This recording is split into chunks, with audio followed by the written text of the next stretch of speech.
السلام علیکم، F info سے فیصل شاہین آپ کو بتاتے چلیں کہ آپ brigadier Baqir Siddiqui chief of staff eastern command, وہ ڈھاکہ کے تحفظ کے ذمہ داران افسروں میں سے ایک اور جنرل نیازی کے ناک کا بال تھے۔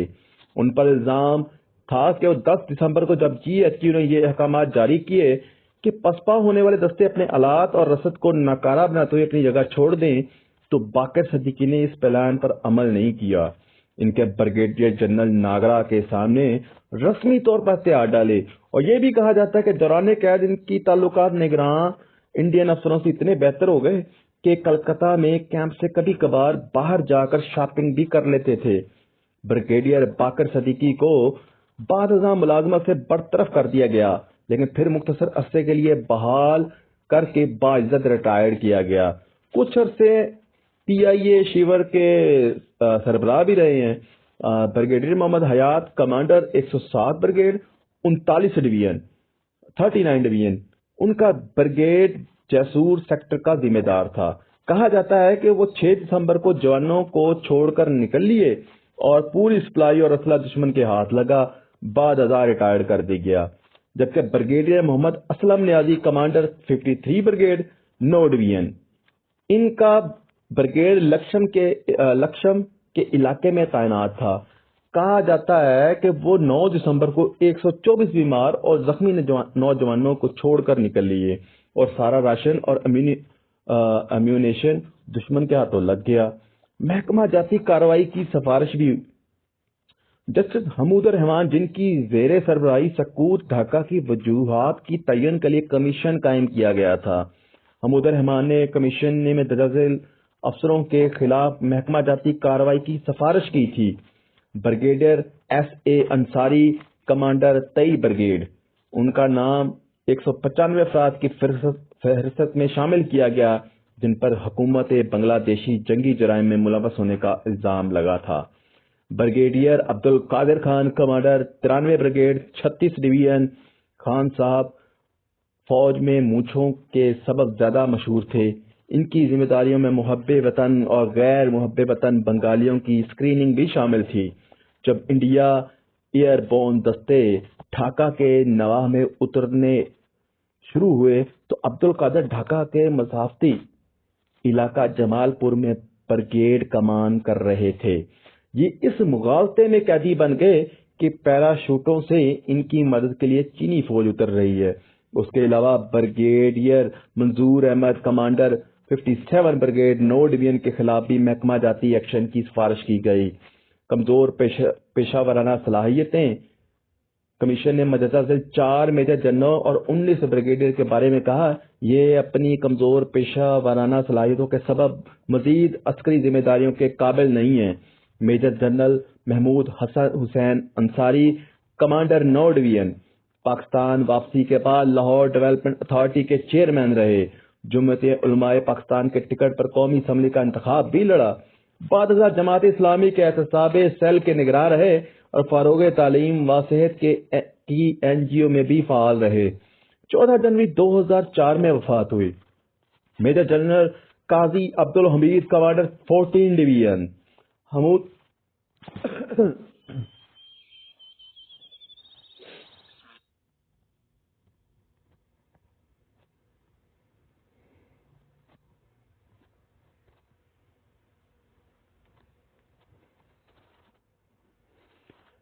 Major general Qazi Abdul Majeed commander 14 division, Hamoodur Rahman commission کی جانب سے کارروائی کی سفارش کے علاوہ ان کا نام 195 افسروں کو مطلوب حکومت بنگلہ دیش کی فہرست میں شامل رہا، مگر وہ گوشہ نشین ہو گئے۔ میجر جنرل نذر حسین شاہ کمانڈر 16 ڈویژن، ان کے دستے نٹور کے علاقے میں تعینات تھے۔ کھانے پینے کی بہت شوقین تھے۔ جب گرفتار ہوئے تو وہ اس وقت بھی کچھ چٹپٹا کھا رہے تھے۔ میجر جنرل رؤف فرمان علی کیٹی امیجز، میجر جنرل رؤف فرمان علی وہ 10 برس سے زائد عرصے تک مشرقی پاکستان میں مختلف ذمہ داریاں نبھاتے رہے، جس میں انٹیلیجنس اور سیاسی جوڑ توڑ کے امور بھی شامل تھے۔ ڈائری لکھنے کے شوقین تھے۔ ان کی قبضہ شدہ ڈائری میں یہ جملہ بھی تھا، مشرقی پاکستان کے سزادار کو سرخ کرنا ہوگا۔ ایک مرتبہ دوبارہ ریپیٹ کرتا ہوں کہ ڈائری لکھنے کے شوقین تھے۔ ان کی قبضہ شدہ ڈائری میں یہ جملہ بھی تھا: مشرقی پاکستان کے سبزہ زار کو سرخ کرنا ہوگا۔ حسن ظہیر نے اپنی کتاب دی سپریشن آف ایسٹ پاکستان میں راؤ صاحب کو ڈھاکہ میں 24 مارچ کو رات شروع ہونے والے آپریشن سرچ لائٹ کا اہم ذمہ دار قرار دیا۔ جنرل نیازی اپنی کتاب میں الزام لگایا: ہتھیار ڈالنے سے 2 روز پہلے رؤف فرمان علی قید میں موجود 200 کے لگ بھگ بنگالی دانشوروں اور اساتذہ کو قتل کروا دیا۔ تاہم یہ واضح نہیں کیا کہ یہ واردات فوج نے کی یا البدر اور الشمس رضاکاروں کے ذریعے ہوئی۔ اب 1973 میں قید سے واپسی پر رؤف فرمان علی کو ریٹائرڈ کر دیا گیا تھا، تاہم ان کی پینشن، رینکس اور تگمے بحال رہے۔ جولائی 1977 میں ضیاء الحق نے اقتدار سنبھالنے کے بعد جو الیکشن سیل بنایا، اس میں بھی فعال رہے۔ پھر ضیاء کابینہ میں 2 برس پیٹرولیم اور قدرتی وسائل کے وفاقی وزیر رہے۔ انہوں نے اپنی کتاب پاکستان کیسے تقسیم ہوا میں اپنی صفائی پیش کرنے کی کوشش کی۔ 21 جنوری 2004 کو رؤف فرمان علی وفات پا گئے۔ مشرقی پاکستان سبز کو سرخ کر دیا جائے گا، کس طرح اور کیوں کہا تھا؟ مشرقی پاکستان سے بنگلہ دیش 4 سے 16 دسمبر کے دوران ڈھاکہ میں بی بی سی کے نمائندے نے کیا دیکھا؟ سکوت ڈھاکہ جب اطلاعات کا بہر رک گیا اور مغربی پاکستان والوں نے کہا کہ شیخ مجیب غدار ہے، تو کیا ہوا؟ تذکرہ لیکن واضح سفارش نہیں۔ کچھ اور بھی کردار ہے جن کا کمیشن کی رپورٹ کا تذکرہ تو ہے، لیکن کسی طرح کی کارروائی کی واضح سفارش نہیں کی گئی، جیسے کہ lieutenant general Tikka Khan. Lieutenant general Sahabzada Yaqub Ali Khan کے استعفے کے بعد انہیں ایسٹرن کمان کے سربراہ کے طور پر ڈھاکہ بھیجا گیا تھا۔ 24 اور 25 مارچ کے درمیان شب آپریشن سرچ لائٹ انہوں نے ہی شروع کیا۔ ان سے یہ فکرہ منسوب ہے کہ مجھے لوگ نہیں زمین چاہیے۔ 24 اور 25 مارچ کی درمیانی شب آپریشن سرچ لائٹ، ان کا یہ فکرہ منسوب ہے کہ مجھے لوگ نہیں زمین چاہیے۔ اپریل کے پہلے ہفتے میں ان کی جگہ جنرل نیازی نے لے لی اور ٹکا خان کو ملتان کور سونپ دی گئی۔ 3 مارچ 1972 کو بھٹو حکومت نے ٹکا خان کو 4 اسٹار جنرل کے عہدے پر ترقی دے کر کمانڈر ان چیف کا عہدہ ختم کر کے پہلا چیف آف آرمی اسٹاف مقرر کیا۔ جنرل ضیاء کے دور میں وہ پیپلز پارٹی کے سیکرٹری جنرل رہے، کئی مرتبہ گرفتار بھی ہوئے۔ بنظیر بھٹو کے پہلے دور حکومت میں گورنر پنجاب رہے۔ 28 مارچ 2002 کو ٹکا خان کی وفات ہوئی۔ ان کے جنازے میں اعلیٰ سویڈن و فوجی قیادت شریک ہوئی اور فوجی ذات کے ساتھ دفنا دیا گیا۔